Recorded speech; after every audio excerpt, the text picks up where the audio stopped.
प्रयागराज से बड़ी खबर निकल के आ रही है। जी हाँ, जहां एक तरफ मनरेगा के मजदूरों की मजदूरी का भुगतान आज तक नहीं हो पाने के कारण भी ब्लॉक मुख्यालयों का चक्कर काट रहे हैं, तो वहीं दूसरी तरफ कुछ ग्राम प्रधान ऐसे भी थे जो बिना काम किए ही अपने खास चहेते लोगों के खातों में मनरेगा की मजदूरी भेज दिया करते थे और फिर उन लोगों से पैसे निकलवा करके अपने पास रख लिया करते थे। जी हाँ, कुछ इसी प्रकार का हाल कौंधियारा विकास खंड के अंतर्गत आने वाली ग्राम सभा जेठूपुर के ग्राम प्रधान के द्वारा किया जा रहा था, जो गांव के कुछ खास लोगों के खातों में मनरेगा की मजदूरी बिना काम किए ही उनकी हाजिरी लगा करके भेज दिया करते थे और फिर उनसे अंगूठा लगवा करके उनके खातों में पैसा निकाल लिया करते थे। जी हाँ, इसी प्रकार की कुछ बात जेठपुर के ही रहने वाली ग्रामीण नवल किशोर के द्वारा बताई गई। नवल किशोर के द्वारा बताया गया कि ग्राम प्रधान उनके खाते में कई बार मनरेगा की मजदूरी का पैसा भेजा करते थे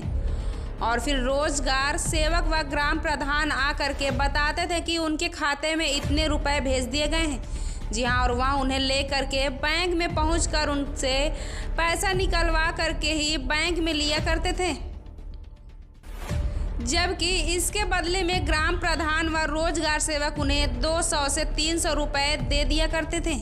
जी हाँ, जबकि गांव के ही कई ऐसे लोग हैं जो मनरेगा के तहत काम तो किए हैं, लेकिन आज तक उनकी मजदूरी का भुगतान नहीं हो पाया है और वे आज भी मनरेगा की मजदूरी पाने के लिए कभी ग्राम प्रधान के दरवाजे तो कभी ब्लॉक मुख्यालय पर पहुंचकर अधिकारियों से गुहार लगा रहे हैं कि उन्हें मनरेगा की मजदूरी का पैसा दे दिया जाए। एडी news 18 crime reporter Manoj Kumar Bind, Kaundhiyara, Prayagraj.